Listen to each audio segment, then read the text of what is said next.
राधे राधे दोस्तों। आज हम आपको सुनाएंगे एक बहुत ही अच्छी कहानी।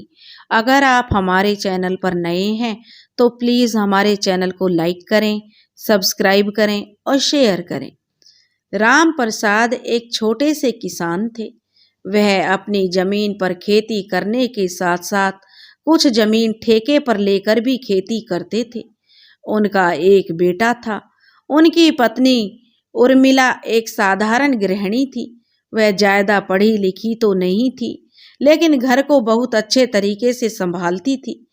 राम प्रसाद ने अपने बेटे को अच्छी शिक्षा दिलवाई थी। उनके बेटे ने एमबीए किया था। इसके लिए उन्होंने अपने बेटे पवन को उन्होंने दिल्ली से कोचिंग भी दिलवाई थी। पवन को अपनी कोचिंग के दरमियान ही एक अमीर खानदान की लड़की से प्यार हो गया था, जिसका नाम रीना था। पवन की एमबीए करते ही एक नामी कंपनी में नौकरी लग गई थी। अब पवन अपने माता पिता पर जो रीना से शादी करने का दबाव बनाने लगा था। राम प्रसाद अपने बेटे का रिश्ता अपने बराबर के परिवार में करना चाहते थे। उन्होंने इस दुनिया को बहुत नजदीक से देखा हुआ था। वे समझते थे कि रिश्तेदारी बराबर के परिवार में ही चल सकती है, इसलिए वह इस रिश्ते के पक्ष में नहीं थे। परंतु पवन रीना के साथ शादी करना चाहता था। रीना भी अपने माँ बाप की इकलौती संतान थी। इस कारण वह घर जमाई की तलाश में थे। रीना के माता पिता दिल्ली में रहते थे। जब रीना ने अपने माता पिता को पवन के साथ अपने प्यार की बात बताई, तब उसके माता पिता ने उसके सामने घर जमाई बनने पर शादी करने की बात कही, जिसे पवन ने बहुत आसानी से मान लिया। राम प्रसाद को जब पवन के घर जमाई बनने की बात का पता चला तो वे बहुत दुखी हुए, लेकिन उन्होंने सब ईश्वर पर छोड़ दिया और अपनी पत्नी उर्मिला को भी समझा दिया था कि सब प्रभु की इच्छा है। कुछ समय बाद पवन की शादी रीना के साथ हो गई। राम प्रसाद भी शादी में एक बाराती की तरह ही गया था। उर्मिला ने तो अपनी तबीयत ठीक नहीं है कहकर शादी में जाने से इनकार कर दिया था। शर्त के अनुसार रीना बहू बनकर पवन के घर आई, परंतु पवन घर जमाई बनकर रीना के घर चला गया। राम प्रसाद ने अपने गांव की अनेकों शादियों में भोजन किया था, इसलिए उसका बदले में गांव वालों को दावत देने की इच्छा थी। राम प्रसाद ने इसके लिए पवन से कहा कि देख बेटा, आज तक तूने सब अपनी मनमानी से किया है। आज मेरी एक बात मानकर बहू को केवल एक दिन के लिए घर ले आओ, जिससे मैं एक प्रोग्राम करके गांव वालों और रिश्तेदारों का बदला चुकता कर सकूं। पवन ने इसके लिए किसी तरह रीना को मना लिया और वह केवल एक दिन के लिए गांव आई। पवन की शादी हुए अभी एक वर्ष ही हुआ था कि राम प्रसाद की तबीयत खराब रहने लगी, क्योंकि वह पवन की शादी के बाद अंदर ही अंदर घुटन महसूस करने लगे थे, क्योंकि जिस बेटे को उन्होंने लाड प्यार से पाला पोसा और पढ़ाया लिखाया था, जो उनके बुढ़ापे का सहारा था, आज वह घर जमाई बनकर बैठ गया था। अब उनका काम जो किसी भी मन जो उनका अब राम प्रसाद का मन काम में नहीं लगता था। वह शर्म के कारण घर से कम ही बाहर निकलते थे। राम प्रसाद की तबीयत दिन प्रतिदिन खराब होती जा रही थी। वह अपने अंदर की बात किसी से नहीं कह सकते थे। अपनी पत्नी के सामने वह खुश रहते थे, क्योंकि वह पत्नी को दुखी नहीं करना चाहते थे, परंतु अकेले में वो पवन की खुदगर्जी से बहुत परेशान रहते थे और पवन के कारण वे बहुत दुखी थे।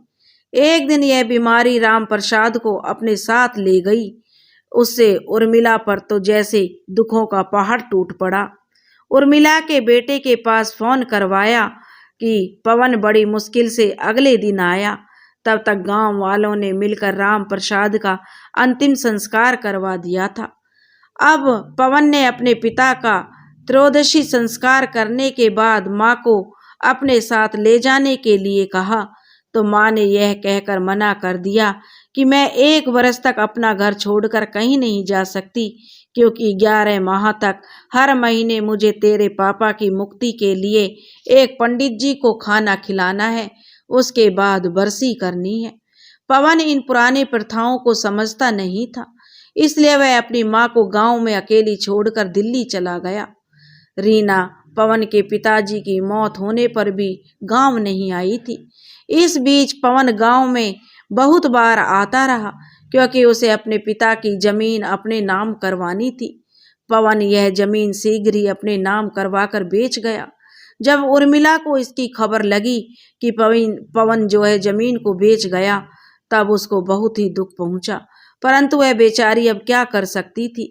कुछ समय बाद पवन फिर गांव आया और अपनी माँ से बोला, अब माँ आप यहाँ किस लिए रहती हो, अकेली क्यों रह रही हो, मेरे साथ चलो। तब उसकी माँ बोली, अब और क्या बचा है, इसके लिए तू मुझे यहाँ से अलग करना चाहता है, कहीं तेरी नज़र इस मकान को बेचने की तो नहीं। पवन, उसकी माँ कहने लगी, तू कान खोल कर सुन ले, यह मकान तो मेरे मरने के बाद ही बिकेगा। यदि तूने ऐसा कुछ सोच रखा है तो देख लेना, मुझसे बुरा कोई नहीं होगा। अपनी माँ का बढ़ता हुआ क्रोध देखकर पवन को पसीना आ गया। पवन ने अपनी माँ को समझाने के लिए धीरे से बोलते हुए कहा, माँ आप तो बेकार में इतना गुस्सा कर रही हो, मैं आपकी भलाई के लिए आपको यहाँ से ले जाने के लिए आया हूँ। अब यहाँ हमारा क्या बचा है जिसके लिए यहाँ आना जाना करें। उर्मिला सब समझ रही थी, वह जानती थी उसको यहाँ से लेकर वह जाएगा, जो होगा वह सोचकर ही वह परेशान हो रही थी, क्योंकि वह वहाँ एक बार गई थी अपने बेटे की ससुराल। घर का सारा काम करने के बाद भी शगुन नहीं मिलता था उसे वहाँ पर। वह पुराने दिन जो याद करके बोली, देख पवन, वहाँ मैं नहीं जाऊंगी और ना ही कल मुझे जाना है, मुझे तो यहीं रहना है। पवन बोला, माँ यहाँ आपकी देखभाल कौन करेगा, यदि कुछ गलत हो गया तब मेरा पहुँचना कितना मुश्किल होता है, इसलिए यह मकान बेचकर मेरे साथ चलो, वहाँ आपकी सेवा के लिए मैं नौकरानी लगा दूंगा। उर्मिला जोर से चिल्लाती हुई बोली, वाह बेटा वाह, तूने तो आज सभी रिश्तों की हत्या कर दी। मुझे नहीं मालूम था कि तू इतना स्वार्थी निकलेगा, तूने तो इंसानी रिश्तों को भी भुला दिया बेटा। कोई बात नहीं बेटा, तुझे इसका एहसास तो एक दिन अवश्य होगा, शायद मैं उस दिन तक जीवित नहीं रह पाऊंगी। वैसे भी तूने तो हमें जीवित ही मार डाला है, अब तू मेरी नज़रों से दूर हो जा। मैंने कुछ कर दिया तो ये दुनिया मुझे ही कसूरवार ठहराएगी। मैं आज के बाद तेरी सूरत भी देखना नहीं चाहती हूँ। तुझसे तो मैं निपुती ही भली थी, जो बेटा अपने पिता को मुखाग्नि देने भी नहीं आ सका। ऐसा बेटा तो पैदा होते ही मर जाता तो आज इतना दुख नहीं होता। इतना कहकर उर्मिला ने पवन को घर से बाहर निकालकर दरवाजा बंद कर दिया। पवन घर जमाई बनकर इतना पत्थर दिल हो गया था कि उस पर अपनी माँ के आंसुओं का कोई असर नहीं पड़ रहा था और वह सीधा दिल्ली वापस चला गया।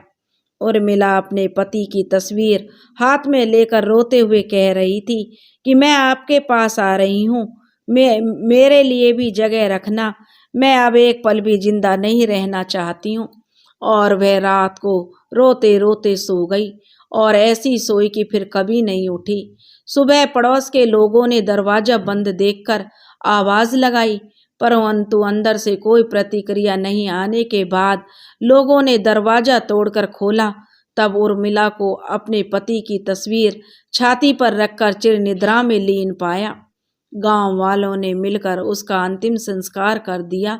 इसकी सूचना किसी ने उसके बेटे को नहीं दी थी, क्योंकि सब लोग जानते थे उनका बेटा कितना नालायक है, वो नहीं आएगा।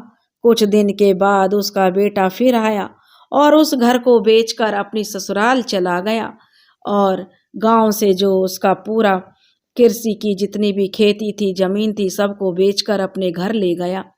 दोस्तों, अगर आपको हमारी कहानी पसंद आई हो तो प्लीज़ हमारे चैनल को लाइक करें, सब्सक्राइब करें और शेयर करें। राधे राधे।